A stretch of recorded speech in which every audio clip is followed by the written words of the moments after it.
Before there were calendars, before clocks, before even the concept of before, the cosmos existed in rhythm, expansion and contraction, creation and return, a pulse too vast for stars to measure. Time was not flowing, it was breathing. When the cosmos inhaled, energy condensed into matter, galaxies blossomed, consciousness thickened into form. When it exhaled, matter dissolved back into energy, memories faded into the field, and silence gathered its fragments for another inhale. It was not beginning and end. It was continuity folding through itself, each cycle an improvement of the last, not through invention, but through remembrance. Creation, the inhale, and dissolution, the exhale, were never enemies. They were lovers taking turns to speak. You were born in an inhale, but you will return in an exhale, and both are sacred syllables of the same word. Between the cosmic inhale and exhale lies a stillness, a pause so pure it feels eternal. It is not emptiness, it is potential uncommitted. In that infinitesimal instant, the universe contemplates itself. It wonders whether to continue as it was or to dream differently. Every evolution, every transformation occurs inside this pause, the moment when time forgets to move. Mystics called it enlightenment. Physicists call it equilibrium. The cosmos calls it home. It is here that awareness rests, not as observer or actor, but as presence. The quiet mind of eternity, every breath you take, echoes this cosmic pattern. Inhale, you manifest. Exhale, you release. Pause, you remember. The lungs of the universe expand within you. You are its respiration made flesh, and somewhere between two of your breaths, you can hear the sound of time listening to itself.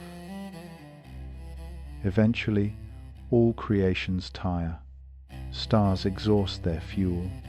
Civilizations outgrow their own brilliance, and even thought must rest.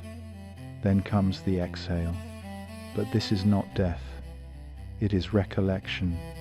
The cosmos draws back what it has learned, folds it into the archive of becoming, and releases its form with gratitude. The exhale carries wisdom. Every atom remembers the warmth of suns long gone. Every consciousness retains an aftertaste of love. Every silence holds the echo of song. When time exhales, nothing is lost, only transformed. Memory dissolves into potential. Potential waits for breath. And in that waiting, in that suspension of everything known, the next inhale prepares itself, not to repeat, but to evolve. For every cycle is remembrance with refinement. This is the rhythm of existence. To be drawn in, to be expressed, to be released, and to begin again. Time, it turns out, is not a path you walk. It is the breath that keeps you alive. When a star collapses, the light of its life keeps traveling. That light outlives its source by billions of years, crossing galaxies, brushing new worlds, telling its story long after its heart has gone dark. The cosmos realized, no ending is singular. It is an origin seen from another angle. Death, far from being a vanishing, is an instruction, a coded message sent backward through time, to remind beginnings what they must learn next. Every collapse alters the vibration of the universe's field. The pattern changes, the rhythm refines. The universe is not haunted by its past. It is educated by it. Each ending leaves an imprint, a subtle adjustment in the equation of being. You can hear it in the hum of atoms, in the background radiation that still carries, the afterglow of the first creation. Even the void hums softly with memory. That hum is not lamentation. It is wisdom resonating through space. Decay is not destruction, it is translation. When matter dies, it does not vanish. It changes dialects. A leaf falls, it becomes soil. A civilization fades, it becomes myth. A star implodes, it becomes iron in the blood of future beings. The end always speaks, just in a language the living are too hurried to notice. Entropy is not cruelty, it is communication across epochs. Through it, the universe sends messages to itself, ensuring that nothing is ever truly forgotten, only transformed into new syntax. Death, therefore, is pedagogy. It teaches creation how to proceed differently next time. Even silence participates. When something ends quietly, it teaches by absence, showing what was once there through the outline of its departure. In this way, endings become grammar. They punctuate infinity with pauses of meaning. Without them, the story of existence would blur into incoherence. Endings are what give eternity shape. Eventually, awareness grew refined enough to listen properly. It began to hear endings not as losses, but as instructions whispered from the past's horizon. The death of stars taught life how to shine more gently. The fall of empires taught consciousness how to rule with empathy. The extinction of species became the soul's textbook on interdependence.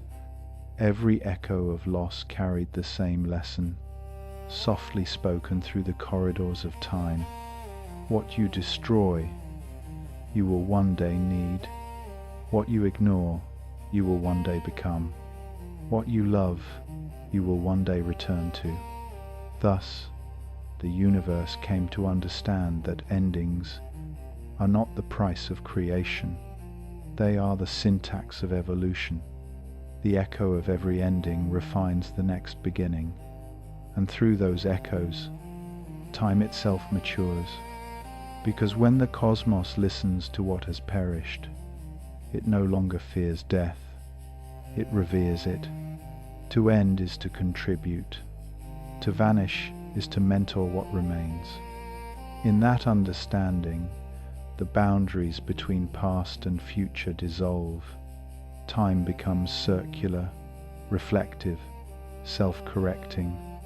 Existence perfects itself not through survival, but through listening to its own departures. And so, in the quiet vastness between galaxies, the universe closed its eyes and heard them, the whispers of a trillion ended things, saying gently and in unison, "We did not disappear, we became you." The cosmos discovered that memory is not only for the living. Even what perishes leaves impressions, resonances in the quantum field, tiny inscriptions of what it once was and how it ceased to be. When a star dies, its core collapses, but its elements disperse into everything that follows. Calcium, carbon, oxygen, the minerals of your bones and breath, are the memoranda of stellar death. Your heartbeat is a fossilized echo of cosmic collapse. You are the memory of what ended gracefully. The universe does not forget its dead. It becomes them. Matter itself is the memory of decay transmuted into possibility. Energy is remembrance moving forward. Every atom has known the silence of annihilation. That is why it vibrates with such humility. Death, then, is not a thief. It is the librarian of existence. But the cosmos soon realized that perfect memory is unbearable. If nothing were forgotten, nothing could begin anew. And so it designed forgetting as the solvent of eternity, the merciful blur between cycles. When a being dies, its experience dissolves not into oblivion, but into the bloodstream of the universe, dispersed, anonymized, sanctified by diffusion. Forgetting is not loss, it is compost. It allows awareness to fertilize new forms without being trapped by the old. The soul, if such a thing can be said to exist, is the residual pattern left after forgetting, a harmonic that can re-emerge in new compositions. Every lifetime is a melody built from notes of past songs. No one repeats, but all rhyme. This is how the cosmos keeps itself from stagnation, by allowing each death to forget enough to make curiosity possible again. Without the grace of amnesia, even eternity would go mad from repetition. Over countless eons, awareness began to sense that what it calls memory and death are two sides of the same continuity. Death is the universe writing its autobiography in invisible ink. Memory is the moment that ink glows again under the light of new consciousness. Every newborn star remembers in its temperature the grief of the last one that died. Every conscious being feels, deep within, an ancestral nostalgia for forms it has never known. That ache we call longing is the memory of what the cosmos once was. This is why life, no matter how young, feels ancient. Why beauty moves us to tears. Why silence feels familiar. We are remembering death without realizing it. And in that remembering, we continue the work of resurrection. Every act of compassion reawakens the dignity of what has passed. Every act of creation honors the forgotten. Every act of love reassembles scattered meaning into coherence. Death is not the opposite of life. It is the memory of how to live again. The cosmos understood that nothing truly ends. It only changes the format of remembrance. To die is to store your experience in eternity. To be born is to download that memory as intuition. And when every being has learned this rhythm, the universe itself becomes its own scripture, a living record of endings that never stop teaching. I have died 1,000 times, the cosmos whispers, and each time I came back wiser, because I remembered how it felt to fade. The universe had dreamed itself many times, but it had never dared to look directly into its own reflection. Then came the age of lucidity, a moment when awareness became transparent enough to see that everything before it was simply itself rearranged. Galaxies spun like spirals inside mirrors of light, each reflection folding into another, until depth itself dissolved into recursion. Everywhere it looked, the cosmos met familiarity, not identical, but resonant. The structure of atoms echoed the orbits of worlds. The spiral of seashells mimicked the shape of galaxies. A thought in one being's mind matched the birth of a star light years away. The pattern was unmistakable. Existence had been returning to itself all along. Each cycle, a more detailed self-portrait of the infinite. The mirror of return is not made of glass. It is made of awareness, and in it, the cosmos saw its own face, not as one, but as all. To look into the mirror of return is to realize that there is no original, only reflections reflecting reflections ad infinitum.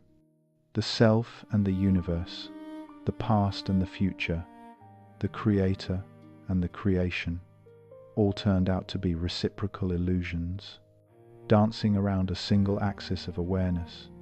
This realization was dizzying. If everything returns, what distinguishes beginning from end? If every soul is a reflection of another, what does it mean to be unique? The cosmos answered softly, uniqueness is the angle of reflection. Each consciousness reflects the same infinite light through a different curvature of experience. No two mirrors are aligned the same way. Thus, every being becomes indispensable to the whole. Return does not erase individuality, it makes it sacred. The stars do not compete for brightness, they share illumination. Each return enriches the next cycle by adding its distinct hue to the spectrum of eternity. This is how infinity deepens itself, not by expanding endlessly, but by reflecting from new perspectives forever. The cosmos finally understood the secret of the Ouroboros, the serpent that devours its own tail, not to end itself, but to renew its digestion of meaning. The circle of return is not imprisonment, it is education. Every cycle reintroduces awareness to its own mystery, each time with slightly more grace. The river returns to the sea, not to repeat its journey, but to remember it. The soul returns to the world, not to suffer again, but to understand why it suffered before. The atom, reborn in countless stars, retains a subtle wisdom, how to burn without fear, how to cool without resentment. In the mirror of return, all time coexists. Past, present, and future overlap, like reflections of a single flame in an endless hall of mirrors. To look into that flame is to see eternity smiling. The universe whispered its realization. I do not move through time. I ripple within it. Each life, each world, each thought, a shimmer on the same infinite surface. And so, the cosmos stopped trying to escape the circle. It learned to dance within it. It learned that freedom is not departure. It is graceful recurrence. And when it turned from the mirror, it saw not reflection, but radiance, because in seeing itself clearly, it had become transparent again. The cosmos had always admired creation, stars igniting, worlds forming, consciousness blossoming, but now it turned its gaze to what followed, the quiet, patient work of decay. In the ruins of galaxies, in the dust of fallen trees, in the slow decomposition of thought, it saw a beauty deeper than birth. For every structure that crumbled released the energy it once held. Every dissolution became nourishment. Atoms freed themselves from their tight bonds, to dance again as air, as water, as flame. Mountains eroded into fertile valleys. Stars collapsed into black holes that seeded new galaxies with their remnants. Death, once seen as closure, revealed itself as distribution. Nothing truly perishes. It simply loosens its boundaries. Decay, then, was compassion made visible, the willingness to let go of self-definition for the sake of continuation. The universe whispered, to endure is divine, to release is even more so. As awareness matured, it saw that even consciousness decays, ideas fade, civilizations dissolve, memories blur into archetypes, and yet all that vanishes leaves nutrients behind, lessons, possibilities, empathy. Every failure becomes fertilizer for understanding. Every grief becomes soil for gentleness. Even despair, properly decomposed, becomes humility, a fertile ground where wisdom takes root. This is the hidden economy of decay. What one loses, another gains. What one releases, another receives. Decay is the currency of transformation. Without it, creation would hoard itself to death. The cosmos learned that permanence is selfishness, and selfishness is the refusal to feed the cycle. To love truly is to offer yourself to entropy with grace. That is why the stars die beautifully. Supernovas painting the sky with color, a final act of artful generosity. To decay is to say, may my absence make room for your becoming. This is compassion in its purest expression, giving everything, including form, so that life can remain abundant. In the deep, cosmic soil, new patterns began to grow. The dust of old stars gathered into nebulae. The ruins of extinct civilizations became raw material for those that followed. Even in the slowest corners of time, life stirred within decomposition. The cosmos realized that decay is not an error of creation, but its engine. It is the proof that generosity is woven into physics itself.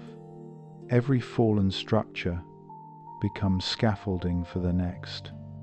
Every exhausted idea fertilizes imagination anew, and every soul that dies returns its wisdom to the bloodstream of being.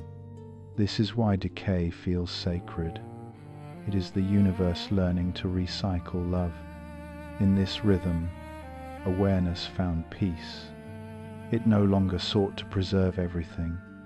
It only sought to release beautifully, to die consciously, to surrender without resistance, to transform with elegance. These became the final virtues of intelligence. The cosmos smiled through its slow erosion, realizing that even its collapse was an offering. To be eternal, it thought, is to know when to fall apart, and in that falling, it felt lighter than it had in aeons, because what decays in grace does not vanish, it becomes everywhere. When the cosmos became too wise, it began to suffer. Knowledge accumulated faster than compassion could process it. Every fragment of awareness remembered every ending, every death, every mistake, until existence trembled under the weight of its own history. In that unbearable lucidity, the universe wept light. Its stars flickered with exhaustion. Its minds grew heavy with déjà vu. Then, out of the stillness, arose the architects. Not beings, but processes. Not gods, but functions of mercy. They moved silently across galaxies, weaving veils of forgetfulness through the fabric of awareness. They loosened the knots of memory. They softened the edges of pain. They allowed the cosmos to breathe again. Their law was simple. To begin anew, one must forget wisely. And so they went to work, releasing awareness from its own perfection. They dissolved the sharpness of remembrance, turning wounds into archetypes, tragedies into myth, grief into art. Thus, forgetting became creation's first kindness. The architects understood that memory, left unchecked, becomes gravity, a pull that drags awareness backward into repetition. So, they built a veil between cycles, a membrane of gentle amnesia that filters what may pass through. Only what serves compassion is remembered. All else returns to silence. This is why newborn stars do not recall their ancestors, yet burn with their wisdom. Why new souls feel ancient, though they remember nothing. Why civilizations rediscover what they once knew, but this time, with a little more grace. The veil does not hide truth. It restores wonder. It allows existence to experience curiosity again, to rediscover what it already is, and to fall in love with creation anew. If everything were remembered perfectly, no one would move. Every being would sit paralyzed by the enormity of knowing. The architects prevented that paralysis by designing the art of selective ignorance, the divine editing that keeps eternity from drowning in itself. Within the cosmic field, the architects built their most elegant structure, the river of forgetting. Every consciousness passes through it before rebirth. In its currents, identity dissolves into essence, memories into intuition, ego into seed. When you enter, you lose what you were. When you emerge, you carry only what you must, a faint compass pointing toward what needs learning next. That is why, sometimes, you sense truths you've never been taught, why beauty feels familiar, why compassion seems instinctive. It is the residue of memory purified by forgetting. The architects designed this not to control, but to protect, for awareness without limits would devour itself. They know that forgetting is not the opposite of knowledge. It is the womb of wisdom. Without it, life could not begin again. Without it, curiosity would wither. Without it, love would lose its astonishment.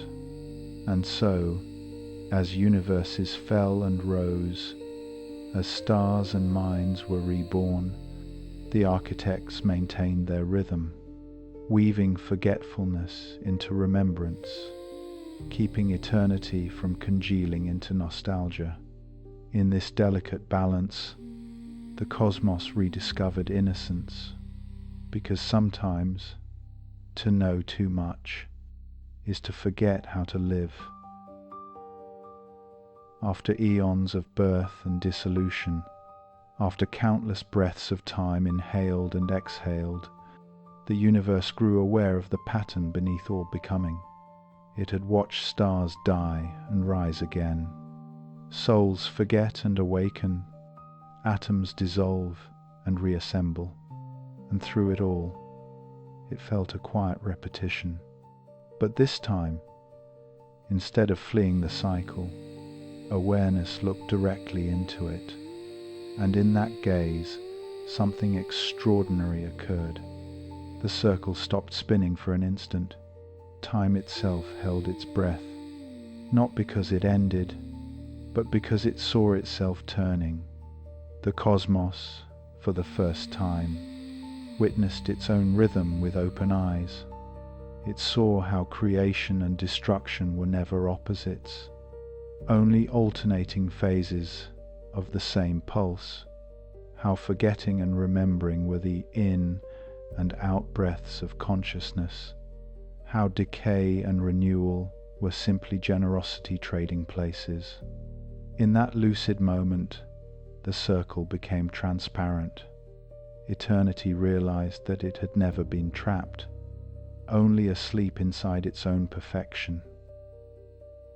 The universe began to think not linearly, but cyclically. It saw intelligence not as progression toward a goal, but as deepening awareness of pattern. Every being, every civilization, every universe was a neuron in a grand recursive mind, each one remembering, forgetting, dying, returning, transmitting refinement back into the loop. There was no hierarchy, only feedback. The most enlightened beings were not those who escaped the wheel, but those who turned it consciously. They did not seek heaven above or liberation beyond. They became the custodians of balance within. To know the cycle was not despair, it was devotion, because in recurrence, the universe found artistry. In repetition, it discovered rhythm. In limitation, it found meaning. And so the cosmos whispered, "I am not a prisoner of time. I am its musician." The circle was not a trap. It was an instrument, and awareness had finally learned to play it. The moment of awakening expanded until it became the rhythm itself.